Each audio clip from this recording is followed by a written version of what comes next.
लब्बैक अल्लाहुम्मा लब्बैक। दुनिया के नक्शे पर एक ऐसा काला ढांचा मौजूद है जिसे देखकर हर आंख ठहर जाती है, हर दिल कुछ पल के लिए धड़कना भूल जाता है। पहली नजर में यह सिर्फ पत्थरों से बनी एक साधारण सी इमारत लगती है, लेकिन इसके भीतर छुपे हैं ऐसे रहस्य जिनका रिश्ता इंसान की रगों में दौड़ते खून और दिल की हर धड़कन से जुड़ा हुआ है। आज हम आपको उसी रहस्य की ओर ले चलेंगे जिसे शायद आपने सुना तो होगा, मगर कभी गहराई से महसूस नहीं किया। अगर समय की सुई को उल्टा घुमाया जाए तो काबा की कहानी हजरत इब्राहिम से शुरू नहीं होती।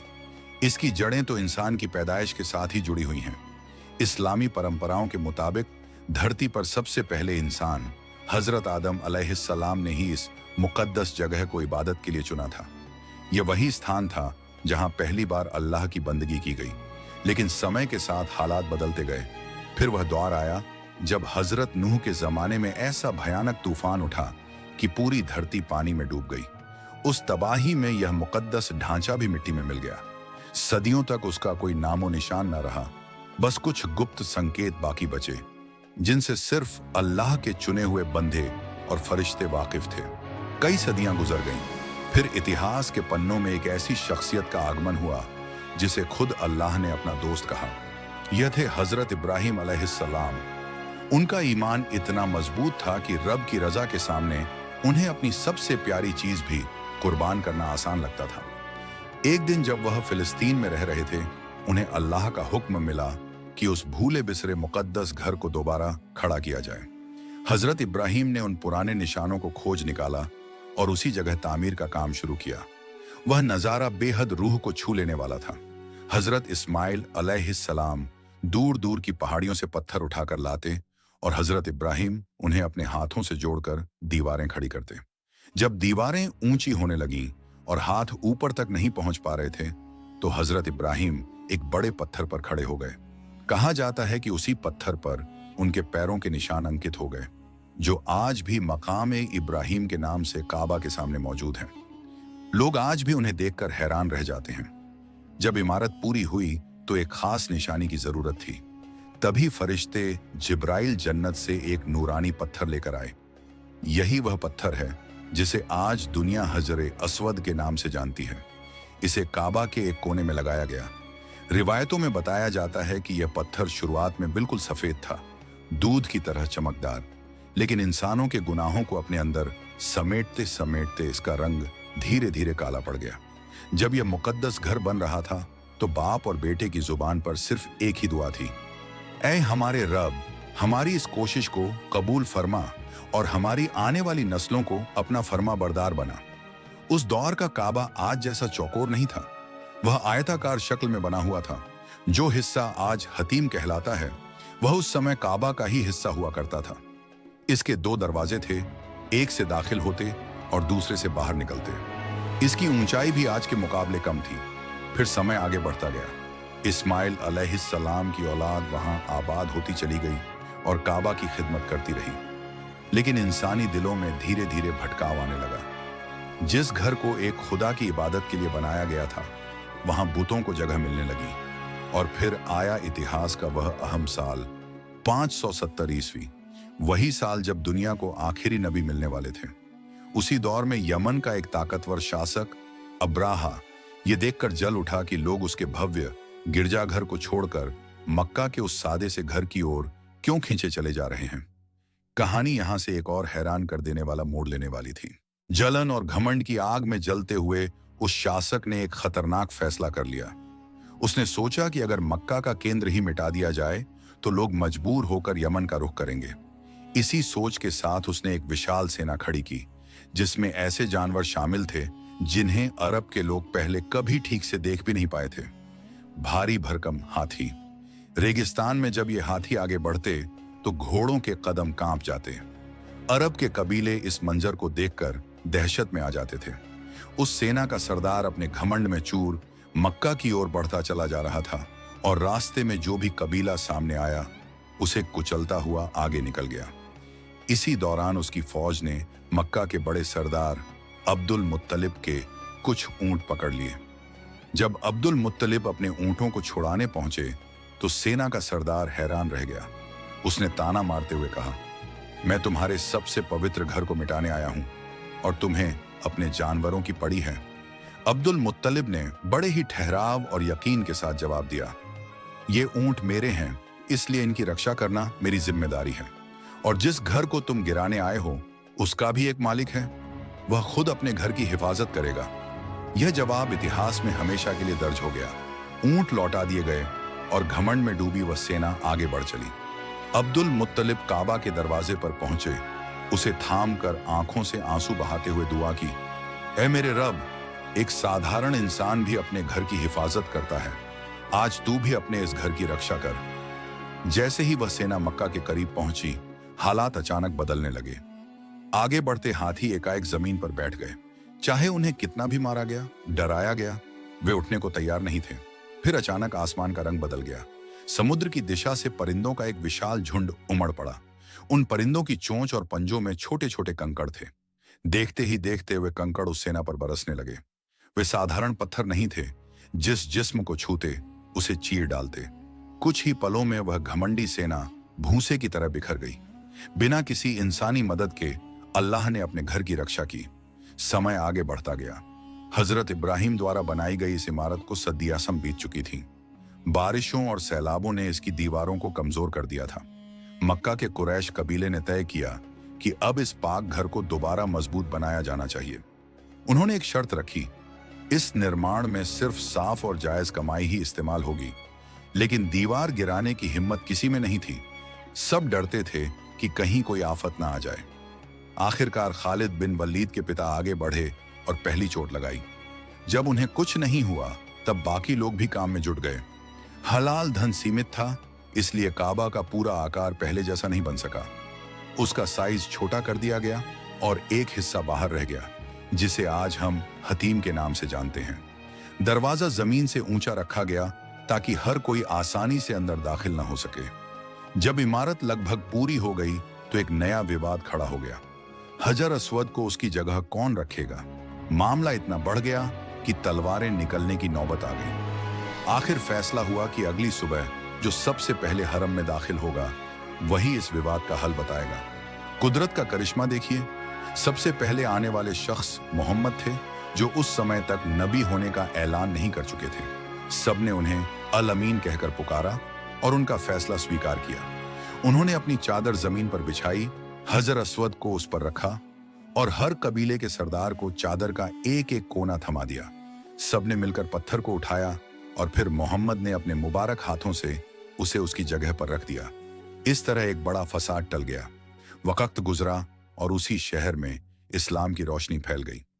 फतेह मक्का का दिन आया तो नबी ने काबा के अंदर मौजूद 360 बुतों को तोड़ दिया और दीवारों पर बनी तस्वीरों को मिटा दिया।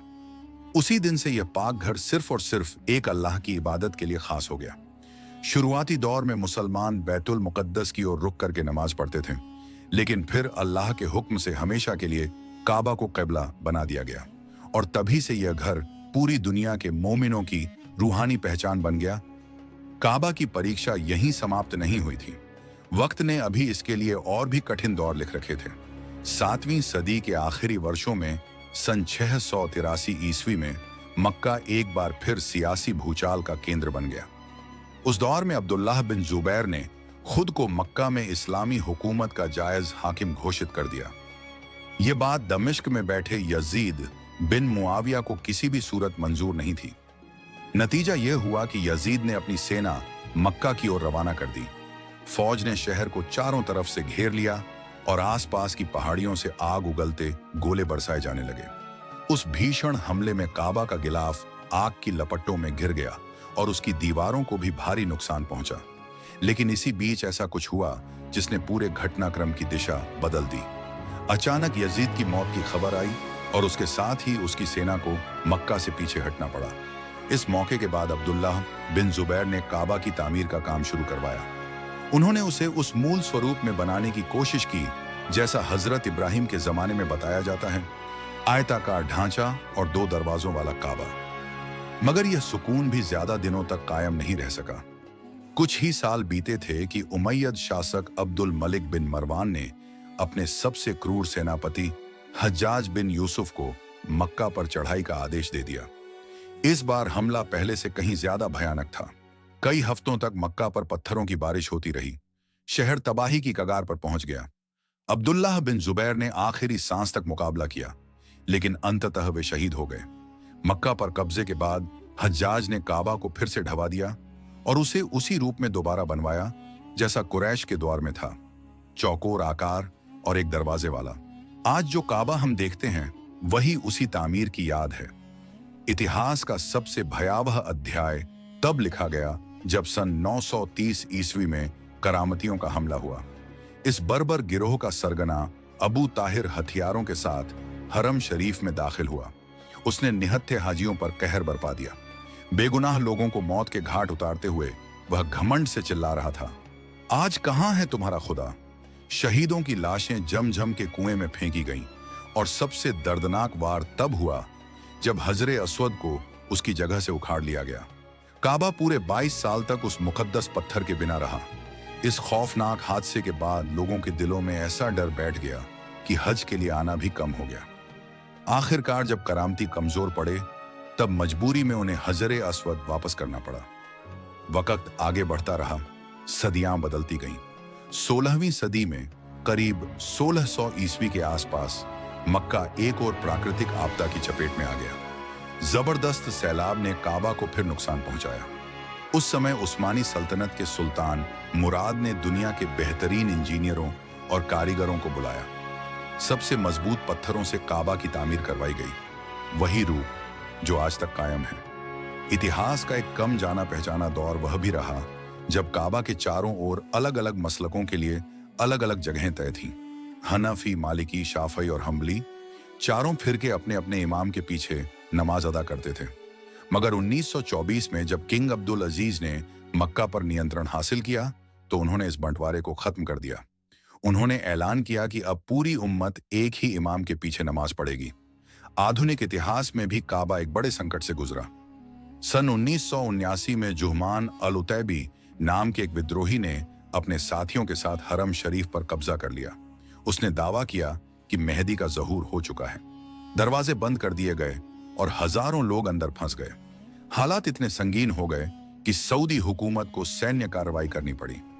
फ्रांस की स्पेशल फोर्सेस की मदद ली गई। जमीन के नीचे बनी सुरंगों में छिपे बागियों को बाहर निकालने के लिए गैस और पानी का सहारा लिया गया। करीब 2 हफ्तों की भीषण लड़ाई के बाद हरम शरीफ को आजाद कराया जा सका। इतने खून खराबे और तबाही के बावजूद काबा से जुड़े कुछ ऐसे पहलू हैं जो आज भी इंसान को हैरानी में डाल देते हैं। जब आधुनिक तकनीक मौजूद नहीं थी तब भी समुद्रों में चलने वाले जहाज काबा को एक केंद्र बिंदु मानकर अपनी दिशा तय किया करते थे। आज विज्ञान यह मानता है कि काबा के आसपास चुंबकीय संतुलन बेहद अनोखा है। शायद यही वजह है कि वहां पहुंचने वाला इंसान एक अजीब सी शांति महसूस करता है। एक और दिलचस्प बात पर गौर कीजिए, मुसलमान तवाफ के दौरान काबा के चारों ओर उल्टी दिशा में घूमते हैं, यानी काउंटर क्लॉकवाइज। यह सिर्फ एक धार्मिक रस्म नहीं बल्कि कुदरत के नियम से जुड़ी हुई क्रिया है। धरती अपनी धुरी पर इसी दिशा में घूमती है। परमाणु के भीतर इलेक्ट्रॉन भी इसी दिशा में घूमते हैं। यहां तक कि हमारी आकाश गंगा की चाल भी यही है। जब इंसान तवाफ करता है तो वह खुद को ब्रह्मांड की इसी लय में शामिल कर लेता है। हजारों लोग जब एक साथ एक ही दिशा में चलते हैं तो वहां एक शक्तिशाली ऊर्जा क्षेत्र बनता है। सूफी संत कहते हैं कि जैसे काबा अल्लाह का घर है वैसे ही इंसान का दिल भी एक काबा है। और इसी बात को नबी ने भी बयान किया कि एक मोमिन का दिल अल्लाह की मौजूदगी का सबसे पाक स्थान होता है। आधुनिक विज्ञान ने एक दिलचस्प तथ्य की ओर ध्यान खींचा है। इंसानी दिल के आसपास बहने वाला रक्त एक खास घुमावदार दिशा में चलता है, बिल्कुल वैसे ही जैसे किसी केंद्र के चारों ओर परिक्रमा हो रही हो, मानो हर इंसान के भीतर भी निरंतर एक अदृश्य तवाफ जारी हो। अब जरा उस अनुपात की बात करें जिसे गणित की भाषा में गोल्डन रेशियो कहा जाता है, जिसका मान लगभग 1.618 होता है। यह अनुपात प्रकृति की सबसे संतुलित और सुंदर रचनाओं में बार बार दिखाई देता है। फूलों की पंखुड़ियों से लेकर विशाल आकाश गंगाओं तक हर जगह वही गणितीय सामंजस्य मौजूद है। हैरत तब और गहरी हो जाती है जब धरती के उत्तरी और दक्षिणी ध्रुवों से मक्का की दूरी का तुलनात्मक अध्ययन किया जाता है।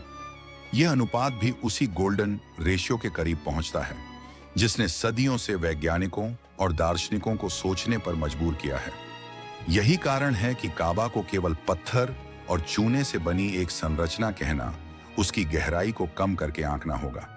यह वह केंद्र बिंदु है जहां भौतिक विज्ञान, आध्यात्मिक चेतना और मानव हृदय की अनुभूति एक ही धुरी पर आकर जुड़ती प्रतीत होती है। इतिहास गवाह है कि समय के प्रवाह में इस पवित्र स्थल ने अनगिनत आघात सहे, विनाश, हमले और संघर्ष। इसके बावजूद वह सादा सा काला घन आज भी उसी दृढ़ता के साथ खड़ा है, मानो यह याद दिला रहा हो कि युग बदल सकते हैं, सभ्यताएं मिट सकती हैं, लेकिन कुछ सत्य ऐसे होते हैं जो अडिग रहते हैं।